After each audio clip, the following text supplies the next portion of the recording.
GHMC ఎన్నికల సందర్భంగా UP CM Yogi Adityanath మీడియాతో మాట్లాడుతున్నారు. లైవ్లో చూద్దాం. भगवान राम के भव्य मंदिर के निर्माण का कार्य आगे बढ़ चुका है. आने वाले 3-4 वर्षों में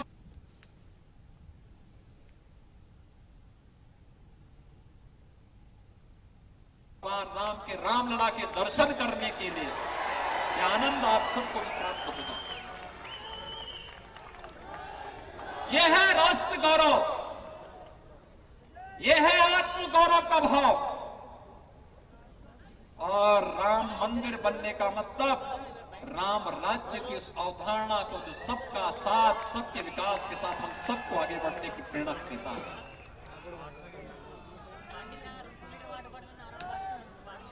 मैं यही पूछने के लिए आया हूं, अगर 12 करोड़ किसानों के खातों में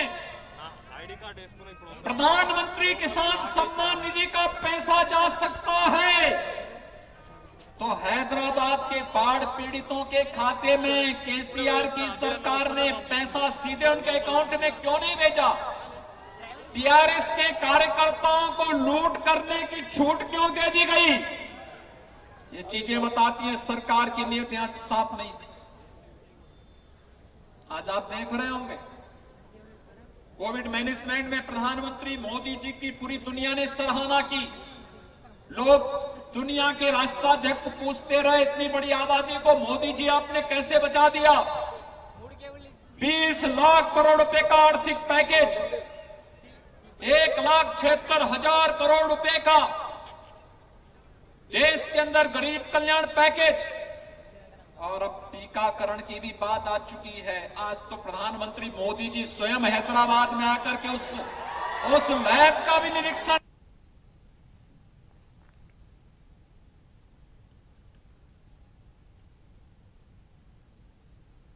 अहमदाबाद, हैदराबाद और पुणे की यात्रा करके देश के अंदर अपने देश की 135 करोड़ जनता की जान को बचाने के लिए वैक्सीन की प्रगति की समीक्षा करने के लिए दौरा कर रहे हैं. यह है राष्ट्र प्रेम का ये भाव.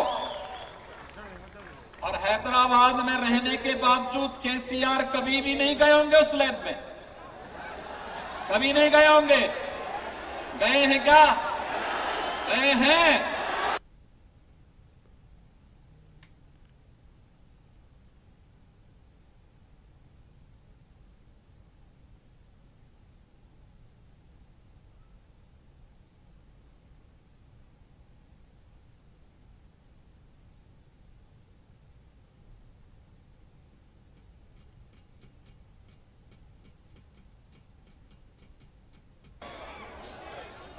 मैं देख रहा था पूरी जगह पोस्टर में पिता पुत्र का चित्र लगा है,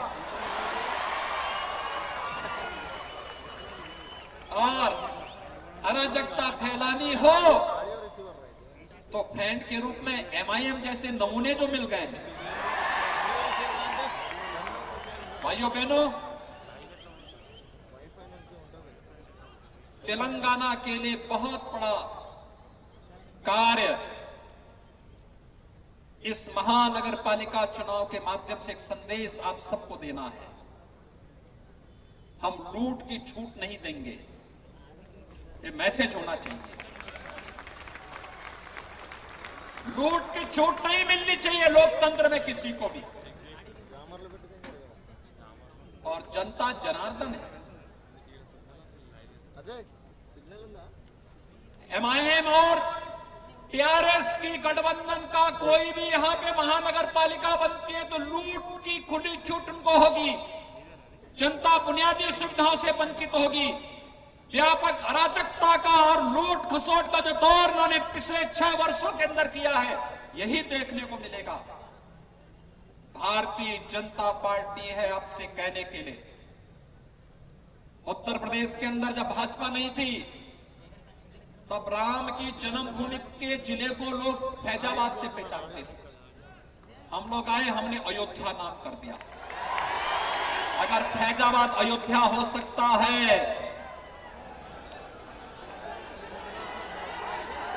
भाइयों बहनों, अगर इलाहाबाद प्रयागराज हो सकता है,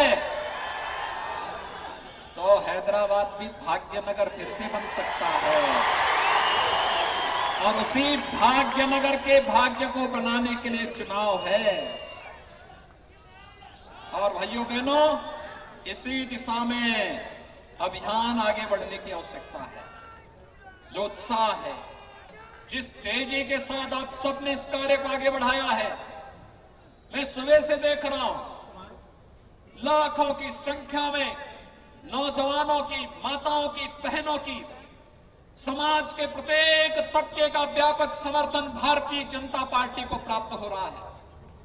और इसलिए प्राप्त हो रहा है, सबको मालूम है कि मोदी जी के नेतृत्व में आज भारत प्रगति की नई ऊंचाइयों को छू रहा है।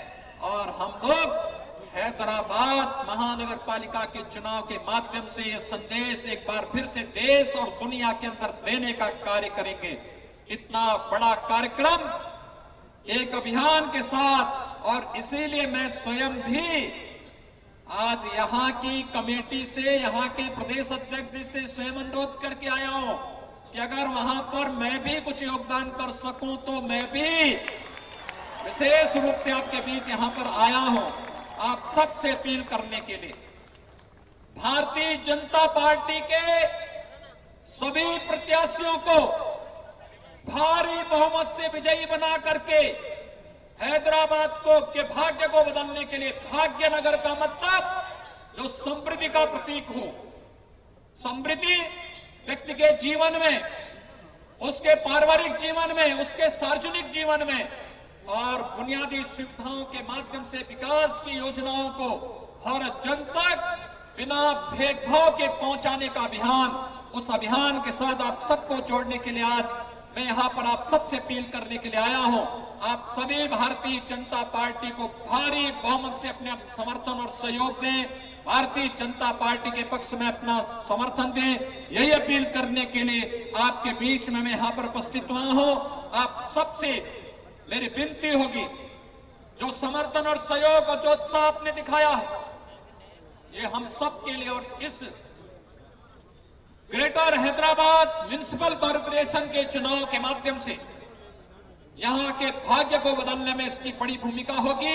यही अपील करते हुए मैं वाणी को देता हूं विराम। जय जय श्री राम, जय जय श्री राम, जय जय श्री राम।